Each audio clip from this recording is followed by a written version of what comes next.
Bonjour à toutes, je suis ravie de vous retrouver aujourd'hui. L'objet de cette vidéo, c'est tout simplement un produit fini, produit terminé. Donc j'ai rassemblé ce que j'ai terminé depuis la dernière vidéo qui me semble n'était pas très loin. J'ai terminé un gel douche de chez Sephora, donc c'était la collection Let It Snow, donc c'était la collection spéciale Noël tout simplement.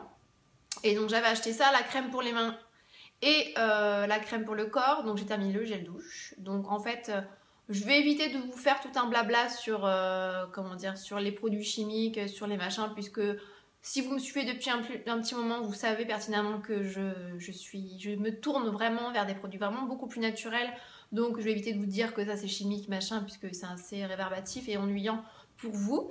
Du coup, je vous donne vraiment un avis sincère et puis rapide. Donc je dirais, au niveau de l'odeur, il sent vraiment très bon. Au niveau du prix, il était abordable, je trouve, puisqu'il était à 3,90 €, quelque chose comme ça, donc je trouve ça abordable. Après, je le rachèterai pas tout simplement, puisque déjà d'une, c'est la collection d'hiver, et donc je ne pense pas d'ailleurs que vous pouvez le retrouver sur Sephora. Et deuxièmement, puisque chimiquement, vous vous en doutez, c'est pas l'idéal. Ensuite, j'ai terminé un gel douche que j'avais eu d'ailleurs dans un coffret de Marilou Bio, en fait, que j'avais trouvé dans ma Biocop. Donc il y avait le gel douche et puis 3 petites crèmes pour le visage. Et j'avais d'ailleurs payé ça vraiment pas cher du tout, puisque j'avais payé 9 € le coffret de 4, donc c'était quand même super avantageux. Donc le gel douche, j'ai vraiment aimé, c'est aux agrumes et il sentait vraiment super bon. Donc Marilou Bio, je sais pas si vous connaissez, donc c'est une marque de cosmétiques bio et naturelle. En termes de prix, je trouve que c'est très bien. En termes d'efficacité, je trouve qu'il est lavant. On peut se poser la question des fois le fait que ce soit plus naturel, que ce soit moins moussant et autres, et en fait pas du tout. Après, je ne rachèterai pas tout simplement, puisque si vous me suivez toujours sur Instagram, vous devez voir régulièrement, ou même sur Snapchat, que je fais des savons très régulièrement, puisqu'en fait maintenant je n'utilise plus que des savons que je fais moi-même. Donc si vous voulez revoir la vidéo de cette recette, en fait j'adapte tout simplement avec ce que j'ai sous le coude. Je vous la mettrai en fait peut-être ici à défiler. Ensuite, j'ai terminé un gommage de chez Garnier. En fait que j'avais acheté puisque j'avais pas le temps de me faire mes gommages maison, et je ne le rachèterai pas du tout. Ce que j'aime bien dans ce gommage, c'est le fait qu'il y ait des gros grains. Ce que j'aime bien en fait dans un gommage, c'est qu'on sente en fait qu'il y ait des grains qui gomment la peau. Donc ça, j'aime bien le côté vraiment gros grains. Ce que j'aime bien, c'est qu'ils promettent qu'il y a 4 huiles précieuses: argan, macadamia, amande et rose. Et en fait, quand on regarde la composition, tout simplement, on se rend compte, comme dans beaucoup de produits de cosmétiques, que ce genre d'huile, ce genre de choses ils arrivent en bout de liste, ce qui veut dire en fait tout simplement qu'il y a très peu, un pourcentage infime d'huile. Donc en fait je rachèterai pas, et tout simplement aussi puisque je vous disais que mes savons que j'ai fait moi-même, j'incorpore en fait tout simplement un exfoliant naturel. Donc là en ce moment c'est de la poudre de noyau d'olive, mais vous en avez plein d'autres sur le marché à mes savons, et en fait ça me gomme hyper bien la peau, et en plus ça ne me la sèche mais vraiment pas du tout. Donc ce genre de produit en fait je pense vraiment pas racheter, à part peut-être si c'est des marques bio ou naturelles, où là je testerai, mais en tout cas celui-là pas du tout. Ensuite j'ai terminé, d'ailleurs il est complètement abîmé, un shampoing. Alors celui-là, je vous l'ai parlé pas mal de fois en fait, de la marque Nature Moi qu'on trouve en grande surface. J'adore l'odeur, mais alors vraiment je trouve que l'odeur sent super bon, mais vraiment sent super bon. Ils sont pas chers du tout. Je vous avais dit d'ailleurs dans une précédente vidéo qu'ils avaient sorti toute une gamme d'après-shampoings, de masques et autres. Et en fait, il n'y a pas de sulfate, il n'y a pas de silicone, il n'y a pas de parabènes, et c'est non testé sur les animaux. C'est ça qui me faisait acheter en fait ce genre de produit, parce que je trouvais ça bien. J'ai terminé donc du coup cette huile amande douce que j'avais achetée en fait dans le rayon bébé de la marque Pommette, en fait, c'est une marque Intermarché. Elle était par contre 100% huile. Il y avait 100% d'huile dedans, donc ce qui est bien, je trouve, pour une huile végétale, parce que des fois ils mettent d'autres choses dedans. Et en plus elle n'est pas bio, donc c'était bien. Et ce que j'aimais bien, c'était le flacon, donc je vais le garder pour pouvoir remettre mes petits mélanges dedans.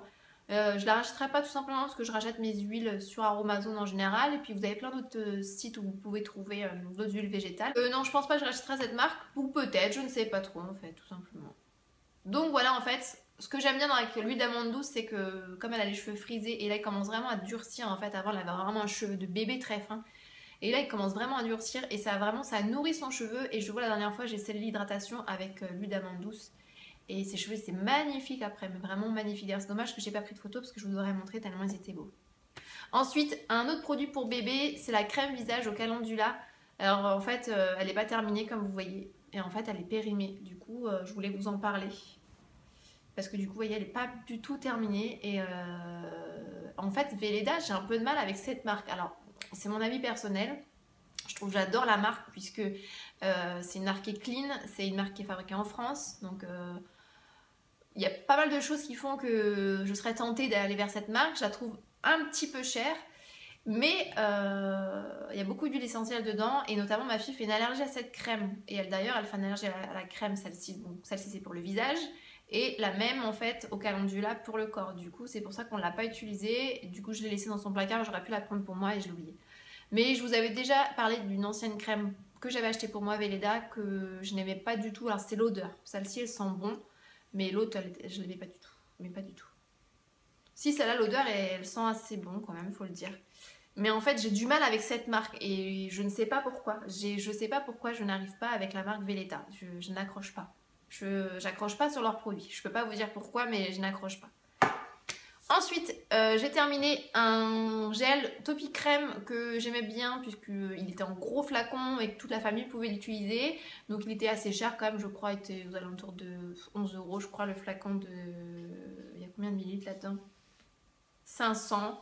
Je rachèterai pas tout simplement puisque bah, vous vous en doutez, hein, ce genre de marque c'est un peu bourré de produits chimiques donc je ne rachèterai pas et je rachèterai d'autres crèmes pour le corps ou tout simplement je ferai moi-même mes crèmes pour le corps, ce qui sera beaucoup mieux.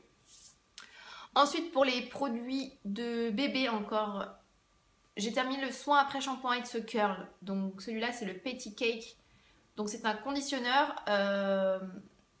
En fait, ça m'énerve. Je vous en avais déjà parlé dans une vidéo précédente que j'étais un petit peu énervée un petit peu contre les fabricants de produits pour bébés, tout simplement. Enfin, bébés qui ont les cheveux frisés au crépus, tout simplement parce qu'ils mettent pas mal de produits chimiques dedans. En fait, je l'ai racheté tout simplement, alors pas pour... parce que déjà d'une, je le trouve bien.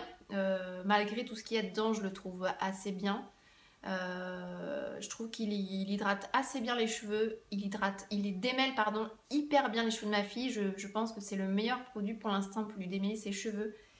Et il n'est pas excessivement cher, je crois qu'il est à 8 € les 200 ml. Alors ce qu'il faut savoir, c'est sûr que vu comme ça, ça a quand même un certain prix. Mais en fait, le truc, je l'ai gardé au moins 6 ou 7 mois. Puisque comme ils ont des cheveux, les cheveux frisés, les cheveux crépus, c'est des cheveux qui sont très secs, donc il faut éviter de laver tous les jours. Un shampoing par semaine suffit largement et un après-shampoing et un démêlant avec ça par semaine. Donc ça veut dire 2 fois utiliser le produit dans la semaine, sachant que c'est une petite noisette, hein, on ne met pas le flacon entier sur les cheveux. Donc voilà, je trouve que c'est abordable en termes de prix et je vous dis en termes d'efficacité, je le trouve très bien. Donc voilà pourquoi je l'ai racheté. Ensuite, j'ai terminé 2 dentifrices bio. Je vous en avais parlé sur mon blog si vous voulez revoir l'article où je vous comparais en fait les deux. Donc il y a le Logandan, donc c'est à la menthe bio, donc je l'avais acheté donc dans mon Biocop. D'ailleurs les deux je les avais achetés dans mon Biocop. Celui-là était un petit peu plus cher, je ne sais plus exactement le prix. Et je vous cache pas que quand je l'ai ouvert la première fois que je l'ai testé, j'étais un petit peu surprise du goût. Je sais pas, en fait ça me fait penser à quand je vais chez le dentiste et que je rentre et que la dentiste m'a donné des petits soins à faire pour mes dents, et en termes de goût elle met des trucs un peu bizarres sur les dents. Mais en termes de goût ça fait penser à ça, c'est assez salé.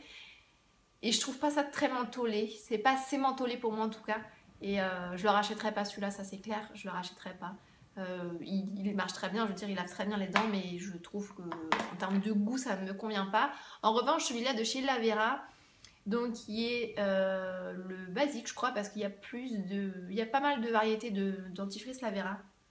Et celui-là, je l'ai trouvé pas mal. Déjà d'une, il est moins cher. Et en plus, je trouve qu'en termes de goût, il est déjà un peu plus mentholé et je le préfère largement à l'autre. Voilà. Et ensuite en maquillage, donc je ne me maquille plus trop puisque j'ai beaucoup moins de temps pour me maquiller, donc j'ai pas terminé grand chose en maquillage. J'ai terminé le Better Than Sex 2 chez Too Faced puisque c'était un échantillon que j'avais reçu dans une box il y a fort longtemps, donc voilà, c'était un tout petit échantillon. Je vous avais dit que je l'aimais beaucoup d'ailleurs ce mascara. Je trouvais qu'il faisait vraiment les cils un petit peu plus fournis et je trouvais qu'il se démaquillait relativement bien, enfin même très bien. Et en fait maintenant que j'utilise mon roller lash, puisque je termine le roller lash que j'avais depuis aussi un bail, et en fait je préfère doublement d'ailleurs le roller lash maintenant que celui-là, alors que je l'adorais celui-là avant. Peut-être que maintenant je l'utilise plus. Donc non, je ne la rachèterai pas parce qu'il est quand même assez cher. Il était plus de 20 € le mascara. Comment dire que je suis sûre qu'on peut trouver des trucs plus naturels et qui sont moins chers. Truc de maquillage, j'ai terminé mon concealer de chez Chanel, le 10. Alors celui-là, je l'aimais beaucoup et en fait, en termes de cernes et autres, déjà d'une, je me mets beaucoup moins d'anti-cernes qu'avant. Puisque je vous dis, je me maquille beaucoup moins qu'avant. Et en fait, j'ai l'impression qu'on est dans l'engrenage, plus on se maquille, plus on va se maquiller. Et en fait, quand on rentre dans les produits naturels, pour celles qui sont un peu plus dans les produits naturels, un petit peu comme moi, je ne sais pas votre avis, mais je pense que quand on rentre dans le côté un peu plus naturel, où on fait plus attention à ce qu'on met sur soi, je pense qu'en fait, on voit même plus trop Moi, par exemple, je les vois plus du tout mes cernes. Je sais que je les hydrate beaucoup plus qu'avant. Avant, je savais que j'en prenais pas du tout soin, je les hydrate beaucoup plus qu'avant, donc j'ai l'impression d'en avoir moins en fait, tout simplement. Donc du coup, comme j'en ai moins, j'ai moins envie de les cacher. Donc non, je le rachèterai pas non plus parce qu'il coûte un bras. Je crois que c'est 30 € l'anti-cerne. J'ai envie de dire que c'est pas forcément nécessaire d'acheter un anti-cerne à 30 €. Surtout qu'en plus l'efficacité c'est pas non plus l'idéal. Donc voilà. Donc voilà pour cette vidéo, produit fini, produit terminé. J'espère que ça n'aura pas été trop long. Et j'espère que cette vidéo vous aura plu. Je vous dis à très vite. Et puis moi je vous fais plein de gros bisous. Ciao.